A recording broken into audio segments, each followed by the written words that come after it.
Hey folks, we're back. I'm your host, BKP. Good morning from the office, North Georgia's only live online morning show.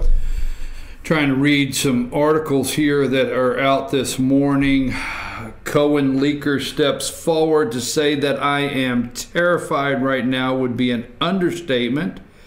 Trying to read over that article that came out at 8:30 this morning. Okay, I'm your host, BKP. Good morning from the office. We're North Georgia's only live online morning show. You could reach the show at 706-889-9700 or chief@fetchernews.com. You can follow us on Facebook. Check out our Facebook page, fetchernews.com Facebook, and also YouTube, FYN TV, Fetcher News YouTube channel. Now, here is something, Amanda, that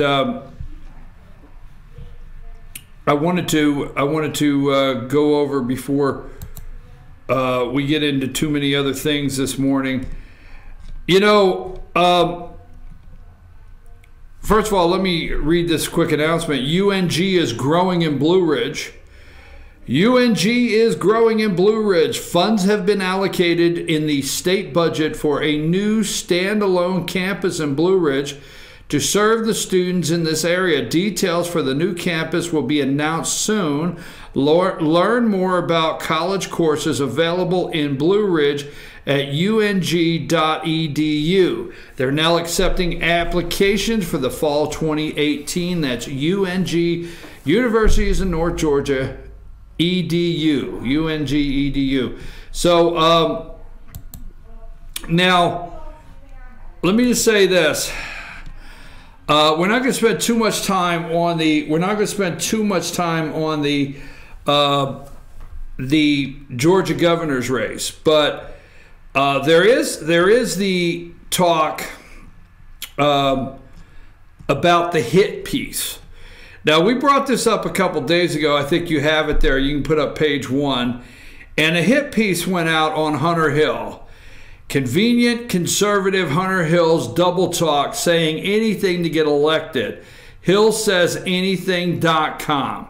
All right. And then on the back of it, it's how can you trust Hunter Hill when he'll say anything to get elected? Hunter Hill, candidate for Buckhead, anti-life, anti-Second Amendment, never Trump. Basically, they say Hunter Hill said on his Facebook page that Trump wouldn't be better than Obama, supposedly on his Facebook page. Then they have Hunter Hill, candidate for governor, suddenly pro-life, actually still anti-Second Amendment, always Trump. He claims on Twitter that he stands with Trump. It would be funny if he wasn't so desperate, is what this says. Now, there's a claim that this group that sent this flyer out is out of the Casey Cagle camp. That is a claim I read this morning, that the Casey Cagle camp is behind this, this hit piece on Hunter Hill. The claim is they don't want to run. This is what is going on out there being said, that they don't want to run against Hunter Hill, and they find Brian Kemp to be an easier opponent in a runoff, is what is being said. I said this, if that is the case, if this mailing on Hunter Hill, the hit job on Hunter Hill that was mailed out, is a group that supports Casey Cagle, if they feel they don't want to run against Hunter Hill, and they feel that they have a better chance against Brian Kemp, the one major thing I think that the Cagle camp wants to take away, they want to take away the narrative career politician. That's just my opinion. All right.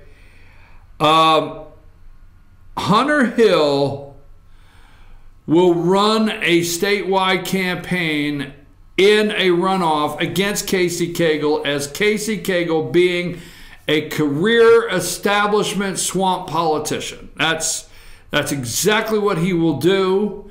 He will say he's part of the swamp. He will say he's a career politician and he is the establishment, and he thinks, Casey Cagle thinks he's supposed to be next in line. That is something that Hunter Hill can run against Casey Cagle.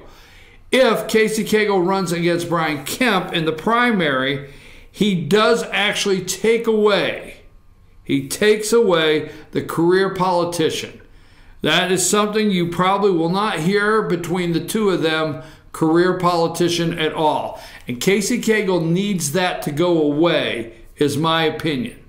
Is he needs that to go away, that stigma of career politician. So right now, just some of the social media talk and some things that I'm hearing, it's being said that a Casey Cagle group tied to Casey Cagle has sent this out. It's just what they're saying, and on Hunter Hill.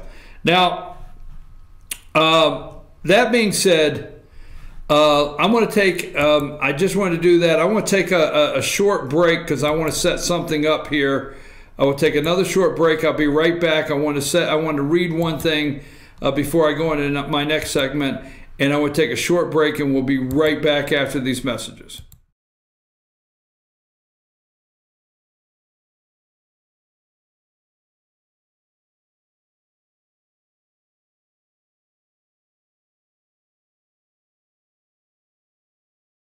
Here's to 60 years of Pizza Hut, to original pan, to stuffed crust, and to the best of both. The new double cheesy crust pan pizza with stuffed crust cheese baked just inside the golden edge of original pan. Here for a limited time. No one out-pizzas the Hut.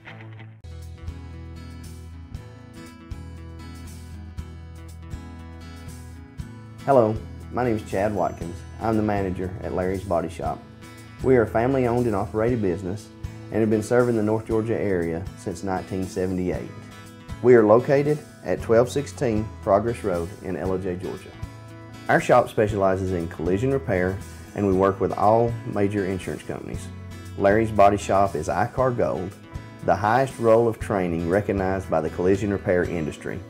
It is estimated that only 10% of collision shops meet these standards. Our shop consists of state-of-the-art equipment such as laser measurement system, down-drive spray booth, spot and MIG welding equipment. All of our paints are mixed on site so that we can guarantee your paint to match every time. I know that having an accident can be a stressful event. We take pride in making sure our customers are satisfied with the repair of their vehicles. Our waiting area is clean and comfortable with free Wi-Fi and refreshing beverages. So if you're in an accident, stop by and see us at Larry's Body Shop. North Georgia Diamond is your source for diamonds. Come on in to view the area's largest selection of fine jewelry at North Georgia Diamond. All repairs and designs are done on site by our jewelers. And North Georgia Diamond has the lowest prices on loose diamonds. You can also sell your gold, silver, and coins at North Georgia Diamond between Walmart and Lowe's in East LJ. Locally owned by Bill and Allison Craig, North Georgia Diamond is your source for diamonds in North Georgia. Circuit World, with multiple locations to serve you in Murphy and Franklin, North Carolina, Blairsville, Blue Ridge, and LJ, Georgia. Locally owned and operated since 1985. Appliances, electronics, and furniture. Name brand products like LG, Samsung, Dell, Whirlpool, Ashley, Catnapper, and more. No credit check, only 10% down on furniture, and only $10 down on any new lease purchase. Mention FYN10 for your special deal today at Circuit World. In 1981, Reed Nicholson began selling tires out of an old barn in Mineral Bluff. Little did he know that he had just laid the groundwork for the most trusted names in automotive services in the Blue Ridge area. In 1997, Nicholson Tire Center became what it is today, holding the same values of faith, family, and great customer service. 2 locations to serve you, and the Blue Ridge location is currently expanding to offer fast service and the largest U-Haul provider in Georgia. Nicholson Tire Center, Blue Ridge, and Mineral Bluff.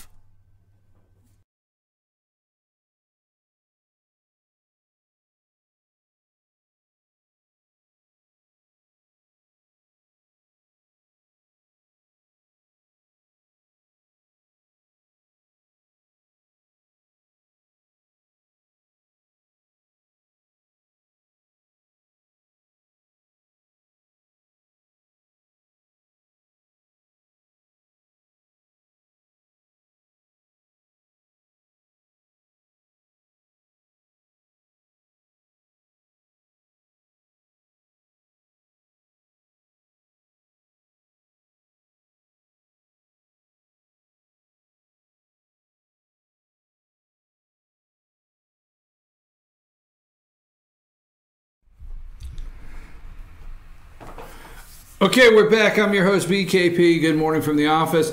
I said yesterday that she would be confirmed.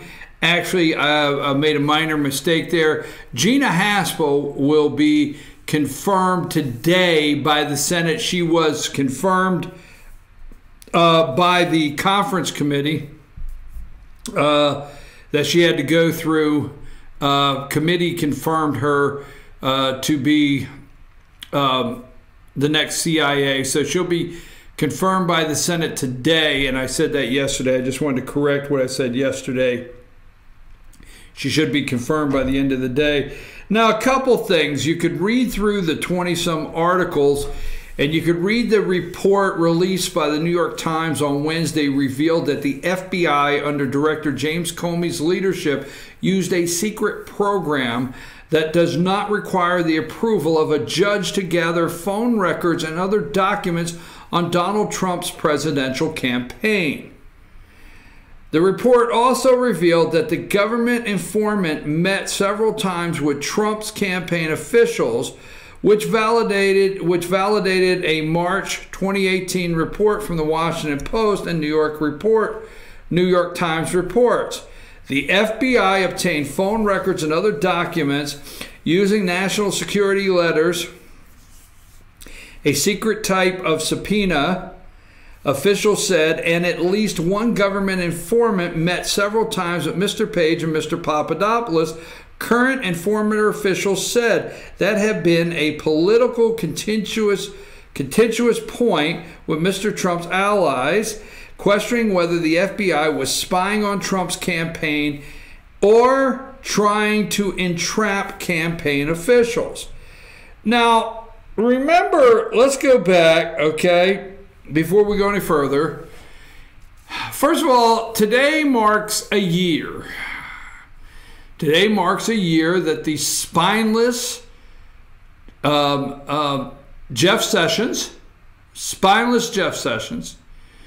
gave Rod Rosenstein the green light to take things over and appoint a special counsel. So 1 year ago today, Robert Mueller started his quest to find out the Russian collusion, whether the Trump campaign colluded with Russia to upset and take the throne from Hillary Clinton. So Robert Mueller has 1 year. The American people have spent $20 million. Where's Mueller at? They have spent $20 million, okay? Let me rephrase that. They have spent 20 million taxpayer dollars for this year-long witch hunt. Remember when Trump came out and said, okay? When Trump came out and said they wiretapped Trump Tower, the media went crazy. When he said he had been spied on, that they have wiretapped him, the media went nuts about Donald Trump's claims. A year later, so many of these claims that Donald Trump made that seemed to be so wild to the media have somewhat come true, or he was actually going the right direction and when he was making these statements. A national security letter and secret orders that the FBI uses on a regular basis to obtain sensitive electronic data and phone records. The Intercept reports they are conversational in part because they carry the force of law, but are created, they're controversial in part because they carry the force of law, but are created entirely outside the judicial system. To issue one, the FBI official just needs to attest that the information sought is relevant to a national security investigation. The letters have also been criticized because they're shrouded in secrecy. Companies that receive them are, for the most part, forbidden from notifying their customers or the public. The government has fought to keep even basic rules of government a secret. Companies that receive NSLs might not be legally required to hand over the information demanded by the FBI. The intercepts continue. Okay, so the FBI guidelines suggest that the Bureau uses the letters to demand sensitive information, email transaction, even though the Justice Department has specifically advised the FBI that it does not have the authority to use the letters this way. The documents also indicate that the FBI can use national security letters to surveil a community of interest by obtaining information from business about customer and every person the customers contact. This is controversial practice that the Bureau once halted amid scrutiny, but the documents reveal that a secretive unit that mines phone records can still initiate such request. The most recent document on the National Security Letter Policy was made public on January 13, 2017. The intercepts and reveals which the FBI have the authority to sign NSLs. The director has delegated the authority to sign NSLs and to certify the non-disclosure requirement of the following FBI officials: Deputy Director, Executive Assistant Director, Assistant General Counsel, Deputy General Counsel of the Director has delegated the authority to sign NSLs and to certify the non-disclosure requirement to the following FBI officials. Deputy Director, would that have been Andrew McCabe? Interesting. Executive Director, Assistant General Counsel, would that have been Lisa Page? Does Peter Strzok fall in here anywhere? Just saying. All I know is Trump said he was being wiretapped and all of this was going on. And at the same time, we read a report released. The FBI used secret program to gather information on Trump campaign. No judge was needed. They have spied on Donald Trump since the day he came down that escalator and said he wanted to be president of the United States. I mean, this is the worst attack on a candidate, an American citizen. All this man did was say he wanted to be president of the United States, so look what's happened. $20 million later, what do we have to show for it? This morning on Twitter, the President of the United States has been busy on Twitter this morning. An hour ago, congratulations, America. We are now into the second year of the greatest witch hunt in American history. Second year. This is what the real Donald Trump on Twitter this morning. Congratulations, America. We are now in the second year of the greatest witch hunt in American history. And there is still no collusion and no obstruction. The only collusion that was done by Democrats who were unable to win an election despite spending of far more money. Wow, word seems to be coming out that the Obama FBI spied on the Trump campaign with an embedded informant.